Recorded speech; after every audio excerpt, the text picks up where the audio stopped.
A very good morning, ladies and gentlemen. How's everyone doing this morning? Good? You feel well rested? Everything great so far? Excellent, good. Well, you're in for a real treat. We have an Oceania favorite.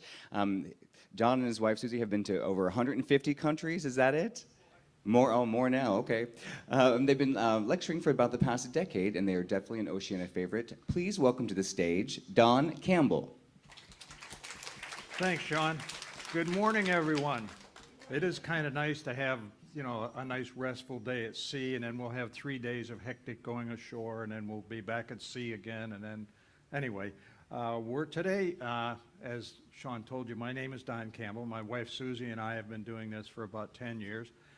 For about the last 4.5, we have been almost exclusively on Oceania, and we really enjoy it. We love the guests, we love the ships, we love the staffs. I mean, this is just a place to be because it's just our favorite. Anyway, today we're going to talk about, I guess, 3 places. We're going to talk about Mallorca, we're going to talk about Cartagena, and we're going to talk about Gibraltar.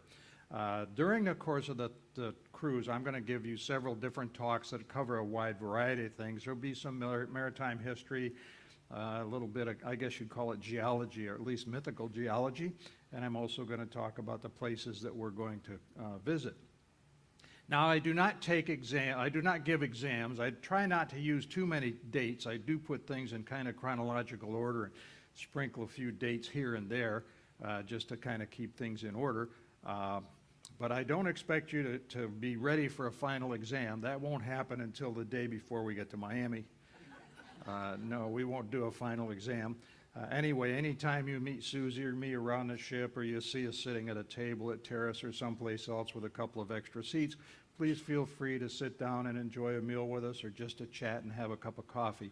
We really enjoy meeting people, and that's one of the things we like most about these ships. We're going to begin with the Balearic Islands. There are 4 major islands here: Mallorca, Minorca, Ibiza, and let's see, what's the other one? Formentera. Anyway, and there are a bunch of minor outlying islands, smaller islands and islets around. Like the other Balearic Islands, Mallorca is a very popular vacation spot, mostly for people coming from Europe, but also people coming from the States. Anyway, the name Mallorca comes from the Latin that means larger, in comparison to Minorca, which means smaller. Very good. Mallorca is just about 3,500 square kilometers. That makes it about 2 times larger than Greater London, but with only about 1/10 of the population, so it's a little less crowded than it is in London. The capital of the island is called Palma. That will be our port of call. It's also the capital of the Balearic Islands. Now, when referring to Palma, the local people call it Ciutat de Mallorca, or sometimes just Ciutat. Turning the calendar back, we're going to kind of start early on, about 3,500 years. We first come into the Taliatic era on Mallorca. Now, the Taliats basically are these rock structures. Most of them are circular in nature, kind of like the one that's shown here. Some were known to be used for defensive purposes, but the purpose of the others is really still a mystery to archaeologists and to historians. They may have been watchtowers because they seem to have been placed kind of in a network all over the island. Some were fairly isolated, and those may have been just simply to mark territories. There are 274 of these structures on the islands themselves, and there are some that are grouped together, and that kind of led the archaeologists to believe that those were ceremonial centers. They could have been for social or economic sites where people from various towns around the islands would get together. They found that in the towns they had smaller ones that were, maybe, 12 or 14 meters, maybe 36 feet or so across, and those only had a single column in the middle to hold up the roof. But when you got outside of the town, you got out into the more rural areas, you got things that were over 15 meters, some 50 or 60 feet wide, and those had multiple columns to hold up the roof. The necropolis of San Rafael is about an hour's drive from the pier, and it's unique in Mallorca. Archaeologists, when they first uncovered this place, they found several smaller taliots here. There are also a lot of underground temples and tombs that were carved out of the surrounding rock. The graves here were believed to be those of the local aristocracy because the graves contained metal weapons. Now, nearby there was a similar site that doesn't seem to have been used for graves, but it seems to have been more of a sanctuary. Greek and Carthaginian pottery that was found here kind of suggests that there was a maritime trade with the island. I mean, let's face it, it's an island. How would that stuff have gotten here? The taliots on Mallorca predate the talos. Now, the talos are found basically on Menorca. They're not on Mallorca, they're on Minorca. It's a T-shaped kind of a structure. It's a stone monument. It could be as high as 4 meters or about 14 feet. They're relatively large. It's in some ways kind of like Stonehenge. They really don't know what it was. It may have been religious or even some astronomical uses.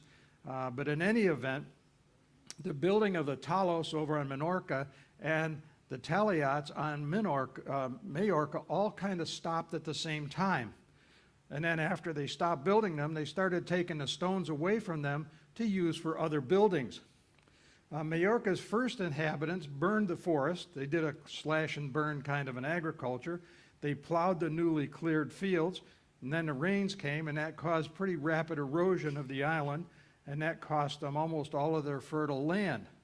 The end result appears in the fact that their diet became almost completely meat and seafood. Very little vegetable content in their diet. Pretty soon, Mallorca's society was threatened by inefficient food production, limited space, and of course, dietary-related diseases.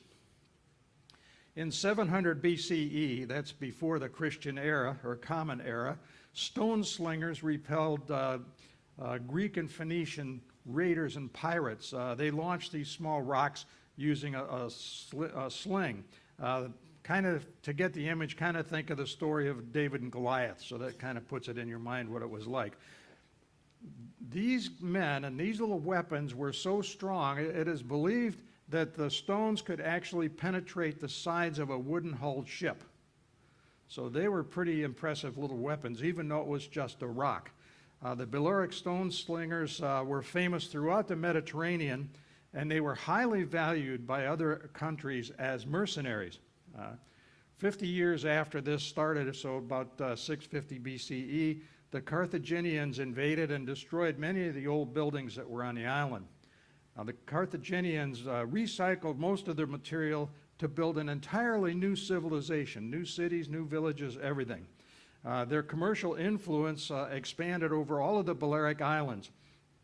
Thousands of objects from that era have been found, and they include things like vases and clay statues and metal arms and decorative ostrich eggs that were all painted. You know, you go to South Africa, you can buy an ostrich egg.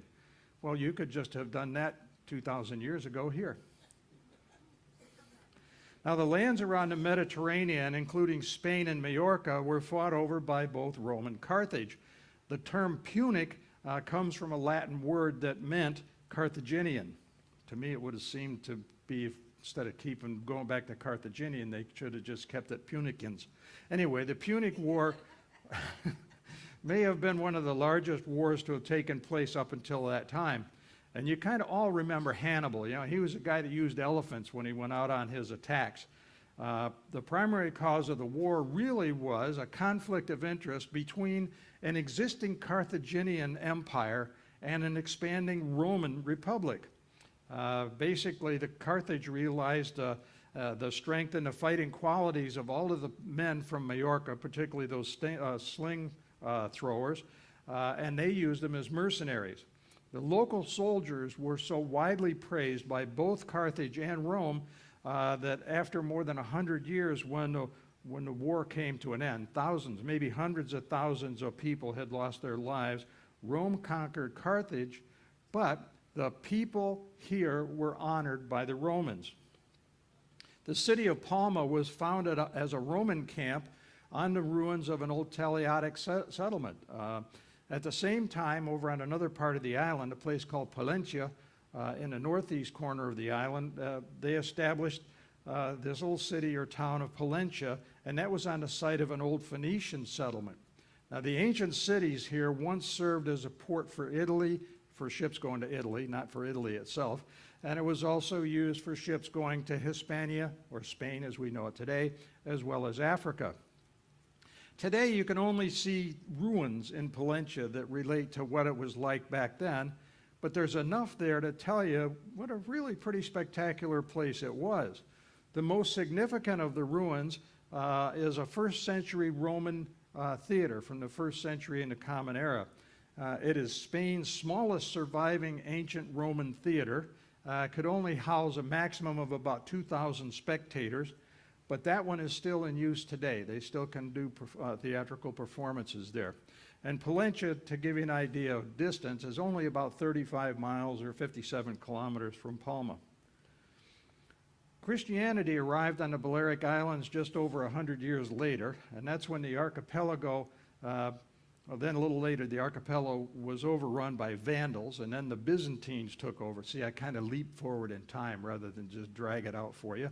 And then Christianity, once the Byzantines came, started to decline here. After 3.5 centuries, Islamic law was imposed, and the Muslims ruled here for about 500 years. Irrigation canals and terraces were built by the Muslims. They also brought about cotton and rice, olives, and orange agriculture. The Arabs did leave their mark on Mallorca, and you can still see that in the architecture, the embroidery, and the ceramics of the island. The bath that's shown here is one of the most visited attractions in Palma. It's typical of most of the baths that the Romans used, but this one was Muslim. It had a warm room, or a tepidarium, which was just where you went in to get warm. And then it also had a much larger caldarium, or the hot room. That's where you went in to really break into a sweat. Anyway, the hot room has a large central dome, and it's supported by 12 pillars. So it was a pretty important and pretty large bath in its time. King James I, who was the king of Aragon, defeated the Muslims in the 13th century. And after that victory, the Balearic Islands were integrated into the empire that would eventually become Spain. Jews and others from Pisa and Genoa, those were the major trading partners in the Mediterranean at that time, were allowed to immigrate to here, and King James allowed the Moors, the Arabs, to remain, even though he had conquered them. But he put a caveat on it. They could only remain as slaves to the local Christian people. Basically, he wanted to maintain the island's population. He wanted to have enough people, slaves and non-slaves here, so that he would kind of increase his tax revenue. Hey, it kind of works for me. Now, even though King James ordered the construction of the Cathedral of Palma back in 1229, this place wasn't finished for about 400 years. Now, it was built on the site of an old Arab mosque, and the church is more commonly referred to today as La Seu, or La Sau. La Sau towers over the old city of Palma. It's opposite the Royal Palace. The Royal Palace is where several sovereign kings of Mallorca are buried. Actually, I think they're buried in the cathedral, and they lived over in the palace. It would seem kind of strange to be the other way around. Anyway, the palace was originally built as an Arabian fort, and the church was claimed that palace as part of the royal residences for ceremonies and for state occasions, and that's what it's used for today. They also had a private summer residence on the outskirts of the city of Palma. La Sau has the largest Gothic rosette window in the world. It's 13 meters, or maybe 43 feet in diameter, so it's a pretty good sized window. It's comprised of 1,236 crystals, individual crystals, and the other features of it is that it makes a perfect Star of David that's made up of 24 individual triangles. So if you stare at this thing long enough, you'll be able to see how that pattern all works out. And if you stare at it for a really long time, you'll get dizzy. Anyway, La Sau is huge. It covers about 6,650 or so square meters, or 72,000 square feet. The dome reaches, and I hate these conversions, but a lot of people need them. I need them in particular because I don't understand feet and meters. Anyway, it's 44 meters high at the dome, about 144 feet. It's only surpassed by the Milan Cathedral that's at 45 meters. It's a little 3 feet higher. Belvedere Castle is one of the few circular castles in all of Europe. Beneath this castle, there are some caves and tunnels that lead back to the cathedral. And legend has it that the Knights Templar, who at the time probably were using the castle, would meet in secret over at the cathedral, and they used the tunnels to travel between the two. They had been granted positions of great power on the island by the king in recognition for their part in the Christian invasion of Mallorca itself. Belvedere Castle was originally a residence for the kings of Mallorca. The War of Spanish Succession in the early 18th century saw it converted to be used as a prison for prisoners of war, mostly from that war. And a number of prisoners that were held there ran into the thousands. Many were also tortured and executed here. I mean, if you have a castle, you kind of have to do that, right? And then, it continued to serve as a prison by the local people and by Spain up until the 20th century. And then in 1931, the prison was closed down and the castle was turned over to the city of Palma, where it is now seen as a museum. Father Junipero Sierra, some of you may remember him. He was born and raised on Mallorca in the house that's shown here. This is a museum. And if you go there and it's closed, they have a little sign by the door that tells you how to call somebody to come and open the museum for you. I think that's kind of nice. Anyway, the house shows the way of life that was typical in Mallorca back in the early 18th century. Now, when Sarah was 15 years old, he was taken by his parents to live in a monastery in Palma. And then he was called to become a missionary to the Indians in California, where he founded some 9 missions.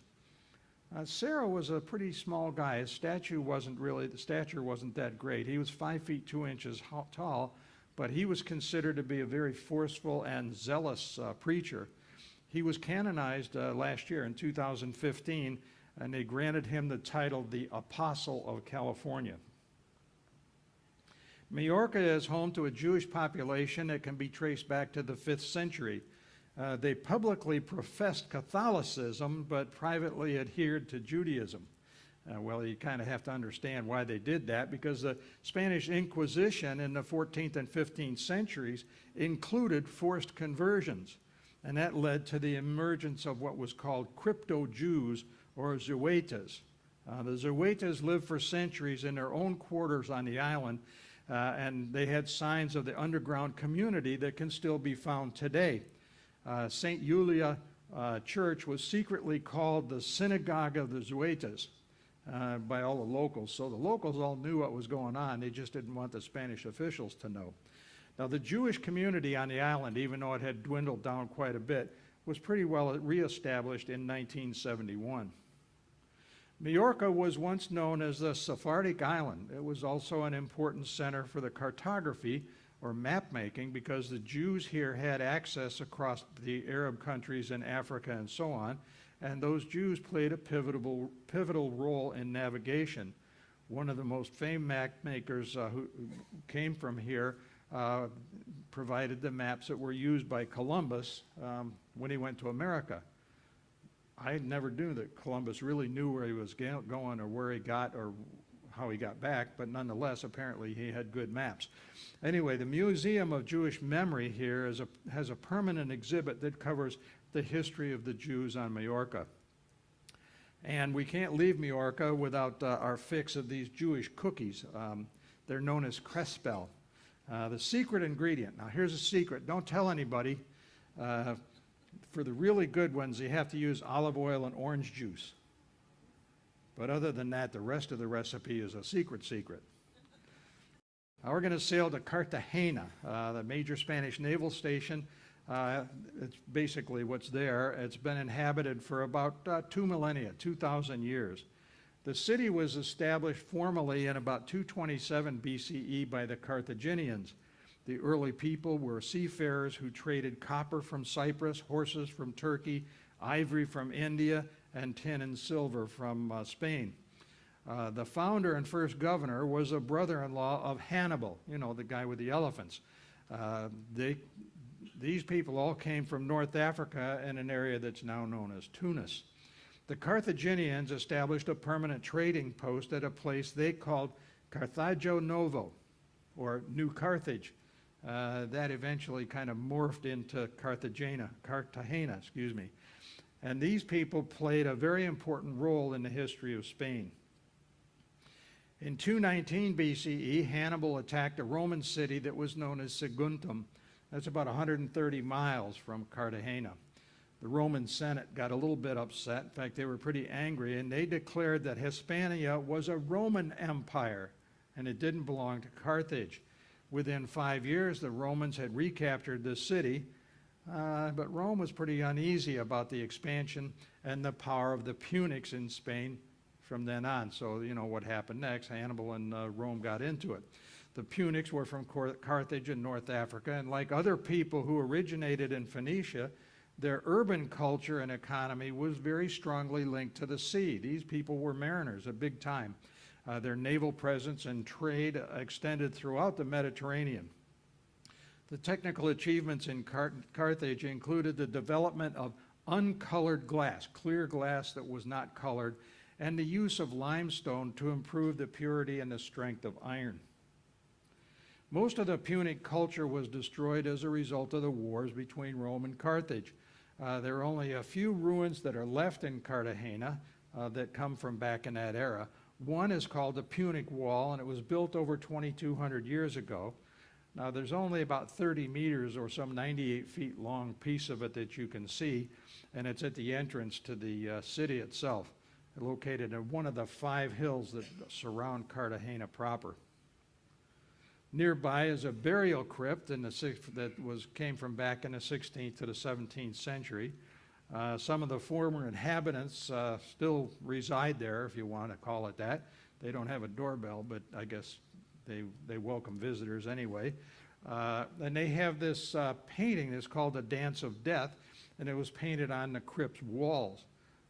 It's a painted plaster wall, and the dance was intended to serve kind of as a educational, moral sort of a function for the people that were there, taking bodies into the crypt. Most of the oldest ruins in Cartagena come from the age of the Romans.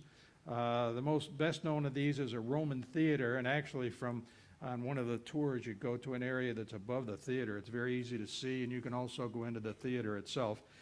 Construction on it began in the 2nd century BCE, and it had a capacity of about 6,000, not 60,000, that would have been immense, 6,000 spectators. The orchestra section is semicircular, and it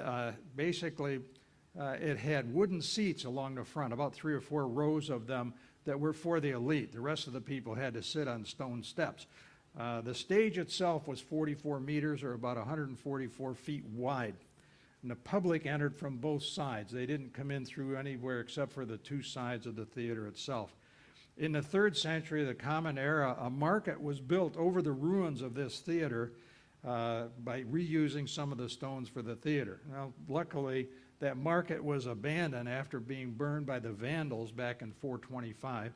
And then archaeological excavation and restoration of the theater itself. I mean, I don't think people cared that much about the market, but they restored the theater, and that was completed just in 2003. Other Roman ruins in Cartagena are found all around the city. This is a city where there are a lot of things from the Roman era. Torre Ciega is a part of a necropolis, and it's located on the outskirts of town. Actually, when you're going in and out of town, sometimes on a bus, you'll see this thing alongside the road. Now, the tower was originally the tomb of a guy named Tito Didio. He was the proconsul in Hispania back in 94 BCE. That monument is really part of a very large cemetery that's located next to the main entrance into the city.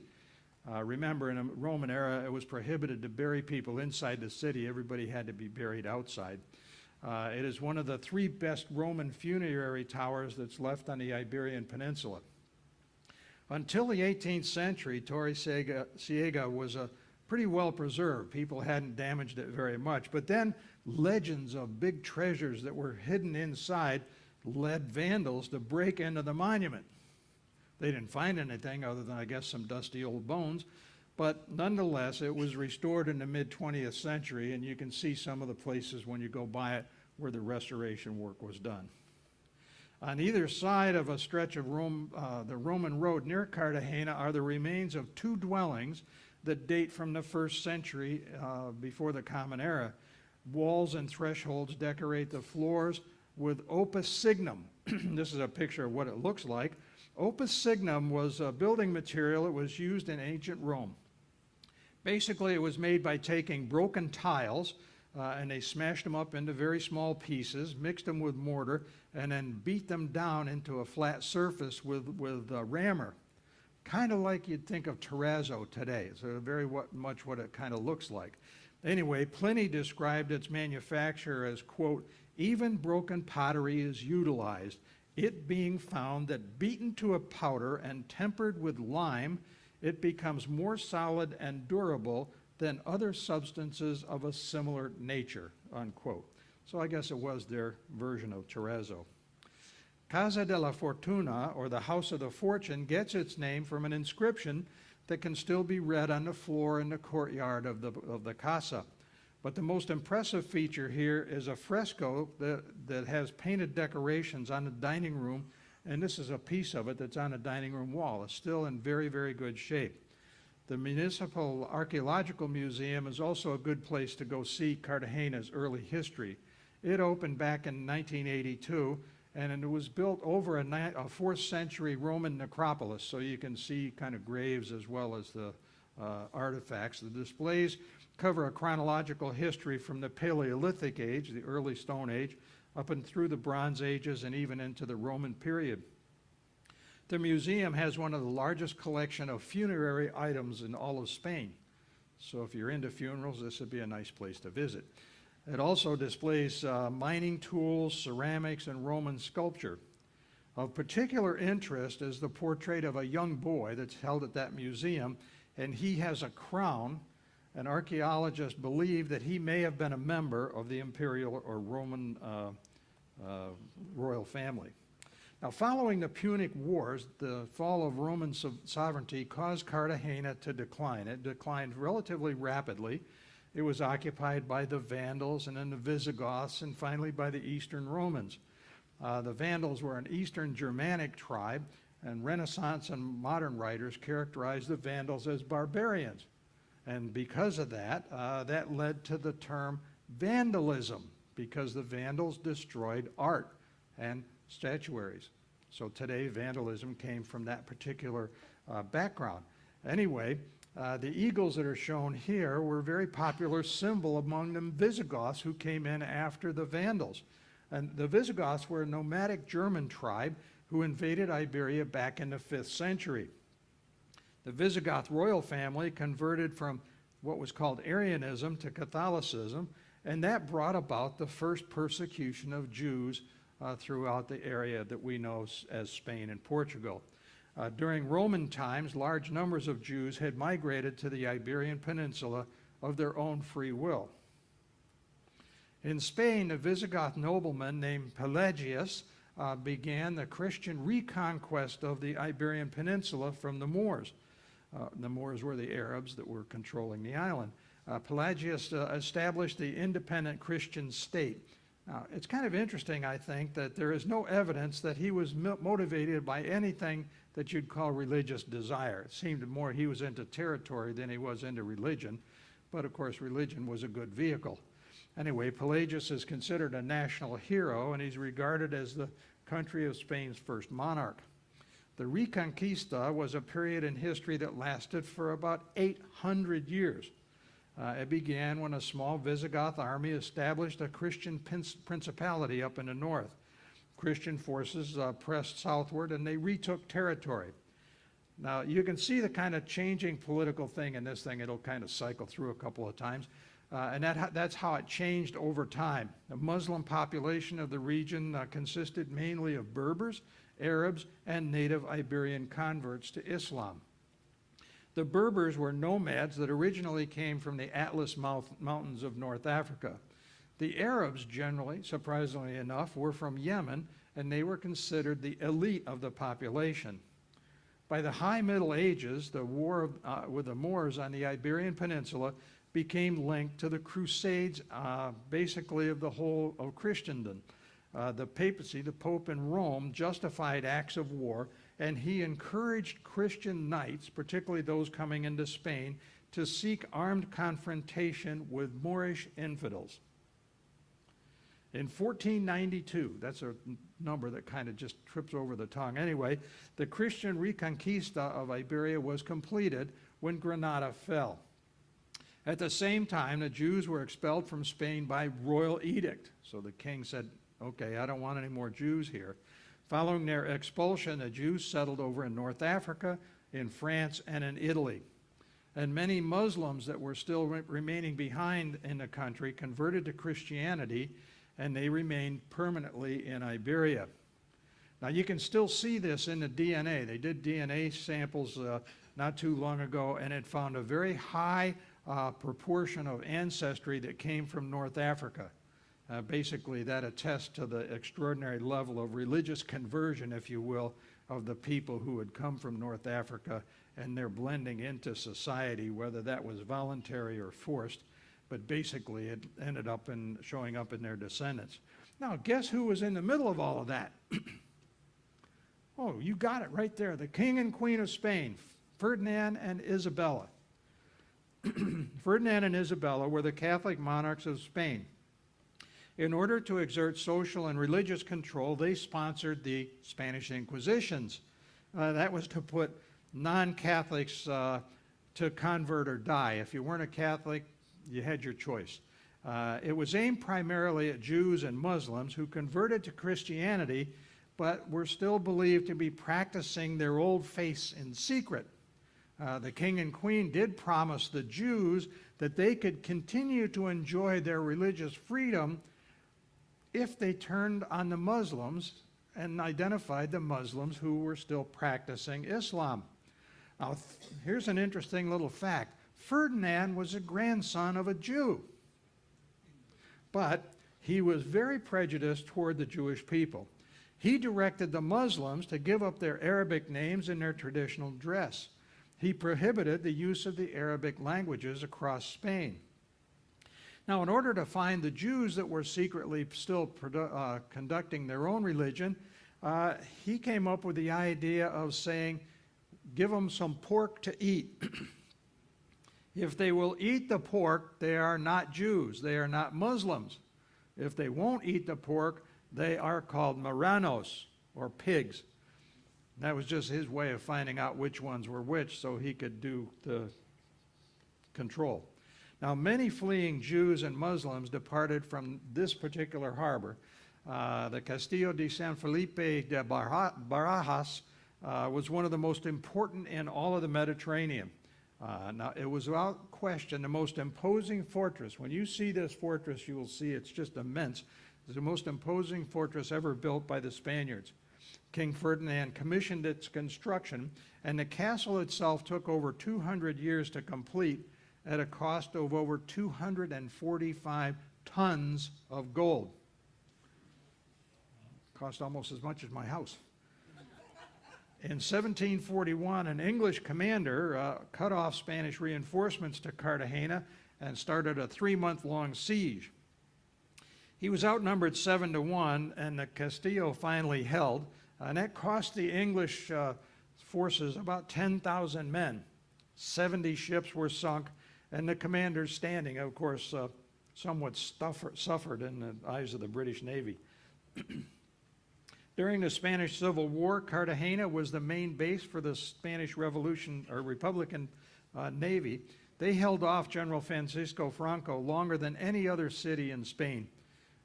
Later on, after they finally were all together in one big country, the city experienced pretty much increased industrial production that ran into the 1950s, and that brought much more prosperity to the area. Today, Cartagena is encouraging tourism. Now, if we dock where we normally have docked on a cruise terminal near the city, there's restaurants and historic sites that are within pretty easy walking distance of the ship. Cartagena has to be one of the easiest ports of call for people coming off of ships, because there's things that you can navigate through the street quite easily, a series of interesting statues along the waterfront, and they're dedicated to various military recruits who served Spain and their foreign empire. And most of the museums here are open on weekdays and weekends, but on weekdays it's only after 10 a.m. The National Museum of Maritime Archaeology. Now, I came from a sailor background, so you got to listen to this one. It's just about 200 yards from the cruise dock. It's also known as the ARCA. It's divided into two sections. The first is the Underwater Cultural Heritage section, and that focuses on archaeological excavations, underwater, by the way. Collections here include ancient maps and artifacts recovered from shipwrecks. One interesting feature is a replica that they've been able to reconstruct of a Phoenician ship from back in the 7th century. The other section is known as the Mare Ibersium. It explains the history of the Iberian Peninsula through its trade across the Mediterranean, and it covers everything from very far in antiquity up until the 19th century. Let's sail on to our next port of call, and the last one in this particular series, at the Strait of Gibraltar. Its name originates from an Arab word, Jebel. That meant gate of charity. The strait separates Europe from Africa. That's pretty much less than 8 miles wide at its narrowest point. Because of its location, because of that relatively narrow strait, it's also widely used today for illegal immigration as well as drug traffic between the two continents. It's also one of the busiest shipping lanes in all of the world. The narrowness of the strait limits the mixing of the cold water in the Atlantic with the warm water that's in the Mediterranean. Now also, the Mediterranean water is much saltier than the Atlantic water. Atlantic water is, almost drinkable. No, not really. Anyway, the Mediterranean water, because it's so saline, is very heavy. So as it goes out through the straits, it drops down to the bottom to about 3,300 feet in depth, 1,100 meters or so, and it flows out underneath the fresh Atlantic water, which is trying to flow in from the top. And that saline water from the Mediterranean can be measured for thousands of miles out into the Atlantic before it finally blends and becomes the same as the Atlantic salinity levels. The Rock of Gibraltar on the southern tip of the Spanish Peninsula is about 1,400 feet high. That's 426 meters for those of us that can't do the conversion. Now, it was created back in the Jurassic era, when all those big things like lizard-looking things were running around and they were making movies about them. Anyway, it started in the Jurassic era about 200 million years ago, and that's when the tectonic plate that basically makes up Africa had moved north and collided with the Eurasian plate, and that pushed up a series of mountains, a mountain range that dominates the southeastern Iberian Peninsula and also has played a major factor in the Atlas Mountains in Africa. The cliffs along the eastern side of the rock drop down into these wind-blown sandy slopes. During the last ice age, sea levels were very much lower than they are today, and there was a sandy plain that extended out from the base of the rock. In the time of the Phoenicians, the Rock of Gibraltar marked the limit of what they believed was the known world. Actually, they thought about it as the edge of the world. There wasn't anything beyond it. The rock consists primarily of limestone, and the major mineral in limestone is calcite. Calcite dissolves very slowly in rainwater, and as a result, that process creates caves. As a result, the Rock of Gibraltar has about 100 caves in it. Now, Gorham's Cave, which is one of the best researched caves, is located at modern-day sea level on the very steep eastern face of the rock. They don't have a lot of tours that go down there because it's hard to get to. Basically, archaeologists have found evidence that there were Neanderthals that lived in this cave 30,000 years ago. And that was significant because there was plant and animal remains in the cave, so leftovers from their meals, I guess, that were found there that indicated that the Neanderthals themselves had a pretty varied diet that included both vegetables and meat products, and even probably some fish. Now, the Rock of Gibraltar is home to about 250 of these Barbary macaques, and given any given day, there may be a few more, a few less. Now, I will tell you right now, wildlife sightings in any of these places are not guaranteed. However, these are the only wild primates that are found in Europe itself. This is wild now. And they're also sometimes called the rock apes. They're tailless monkeys that they're free to roam around the upper parts of the rock. Now, as a warning for those of you who decide you want to go up and see the monkeys, they will grab your purse or your camera. They love them. And then they take them to their little swap meets and sell them to other monkeys. I don't know what they do with them, but they love to grab things like that, so hold on to them. And also, please don't even think about feeding them. It's kind of like the bears in Yosemite. They don't understand when the food runs out and your hand looks tasty. Anyway, Gibraltar is a prominent headland, and it actually sees large numbers of birds during migration times that are coming down from northern Europe into Africa and then reverse on the other way. Anyway, some of the things that are here that are a little unique are, other than these monkeys, are Barbary partridges and flowers such as the Gibraltar chickweed and candy tuft.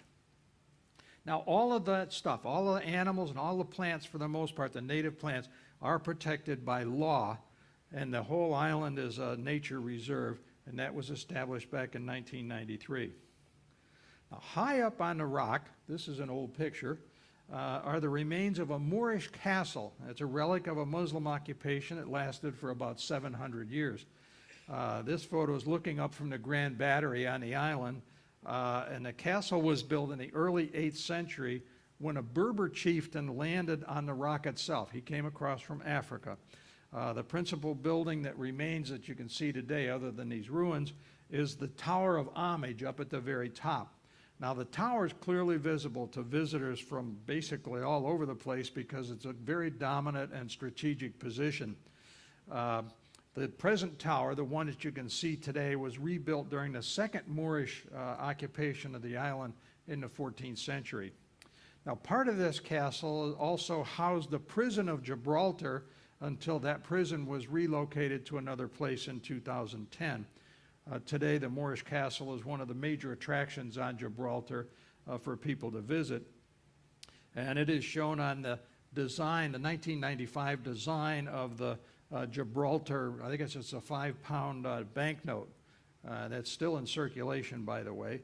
The rock itself is a British territory, or a United Kingdom territory, and it was given to Great Britain in Treaty of 1713 after the War of the Spanish Succession.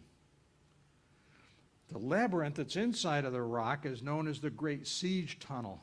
Basically, the tunnels represent arguably the most impressive defensive system that's been devised by man. Of course, there's people that will argue that because some people think it's just a bunch of tunnels. Anyway, they were first excavated back in 1779 to 1783.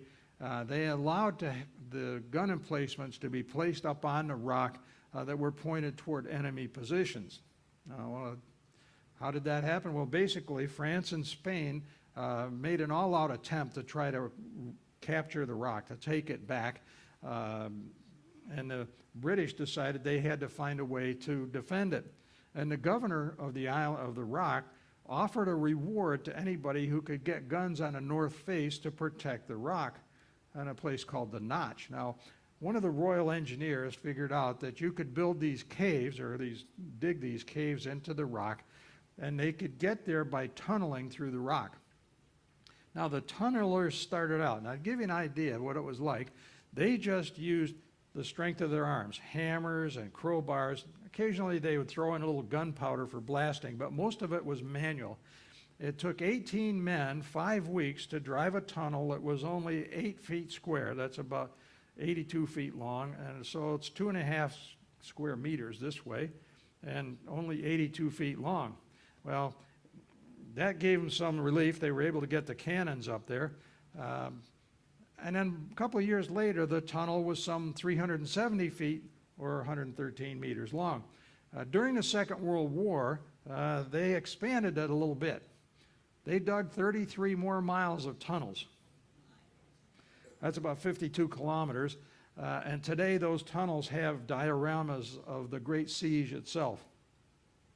When World War II broke out, the civilian population of Gibraltar was evacuated off to England, to Jamaica, and to the islands of Madeira. The English wanted to fortify Gibraltar against a possible German raid. By 1942, there were about 30,000 British soldiers, sailors, and airmen that were stationed here. The rock became a key in the control of shipping routes across the Mediterranean, or in and out of the Mediterranean at least. 50 years after the war, so not that long ago, it was finally revealed that Britain had a secret plan to conceal men in the tunnels beneath the rock just in case it was captured by the German army. Seems like a good duty to me. There was a team of 6 men who had radio equipment. They never turned it on, by the way. And their job was to monitor enemy movements after the enemy took the rock. And they waited undercover for 2.5 years. Boy, talk about a tough assignment. The enemy never came close to capturing the rock, so the men were never sealed inside of those tunnels, but nonetheless, they stayed in, out of sight and out of mind. And the team was disbanded when the war ended. Now, the rock lights up at night. Now, unfortunately, we're probably not going to see it because we're going to sail before it gets dark. It's going to get dark sometime around, maybe 8:30 or so, if you believe the almanac. Anyway, we want to have a toast to the great time that we've had in the first 2 ports plus Gibraltar. And I think it'd be nice to have a thing called Gibraltar on the Rocks. Basically, you could take British, probably Beefeaters or something like that, gin. Doesn't have to be the best gin you can get, but a good gin anyway. A Spanish liqueur and some orange juice. Now, the liqueur that you want to use is called, let's see if I can pronounce this thing right, Pajasaran. Basically, it's a liqueur that was originally made from blackthorn or sometimes sloe berries that grow up in a northern part of Spain. Now, Pajasaran has gained popularity in pretty much the last century. It's a very old drink. It dates back to the Middle Ages. And I guess people have loved it ever since. Now, whether it's the same bottle just passed down from generation to generation, I don't know. Anyway, the liqueur was served at royal weddings as early as the 14th century, and it was recognized for its great medicinal property by the Queen of Navarre. Oh, okay, everybody, let's go get healthy. Now, who says cultures can't mix? Anyway, remember to watch for this to repeat on your stateroom television. It'll be on channel 8. I think that's what Iggy told me this morning. And then look for future presentations. It'll be announced in your evening currents.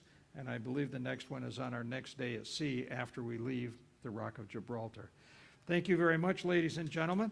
I will go out into Baristas and join you for coffee or chat or whatever. And then we can just sit and talk. Thank you very much. Have a good day.